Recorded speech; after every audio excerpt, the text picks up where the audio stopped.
Magandang araw po sa inyo lahat. Mga kababayan ko, naglabas na ang Court of Appeals ng freeze order laban sa mga bank account, ari-arian at sasakyang panghimpapawid na may kaugnayan sa mga anomalyang flood control project na iniimbestigahan ngayon ng gobyerno. Sakop ng freeze order ang mga account at ari-arian ng Silver Wolves Construction Corporation at Skyyard Aviation Corporation, pati na rin ang mga personal account at asset ng mga individual na nasangkot sa investigasyon. Kabilang ay si Congressman Eric Yap at Ed Vic Yap.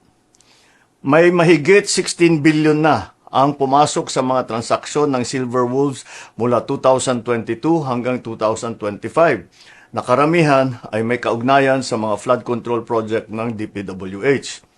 Kabuuang 280 bank account ang na-freeze, 22 insurance policy, 3 securities account, at 8 sasakyang panghimpapawid, kabilang ang mga eroplano at helicopter na konektado sa Skyyard Aviation. Kailangan natin ang mga freeze order na ito para hindi maibenta ang mga ari-arian at para maibalik natin sa ating mga kababayan ang bawat pisong pinaghihinalaang ninakaw. Meron ding 8 taga-DPWH sa Davao Occidental na nagpadala na ng sulat na sila ay magsusurrender sa NBI dahil sa hinaharap nilang mga kaso. Inaasahan na rin nating lalabas ang warrant of arrest na ni Sara Diskaya itong linggong ito at hindi na rin magtatagal ang pag-aresto sa kanya. Magpapatuloy ang investigasyon, magpapatuloy ang pagpapanagot at titiyakin ng pamahalaan na ang pera ng bayan ay maibabalik sa taong bayan.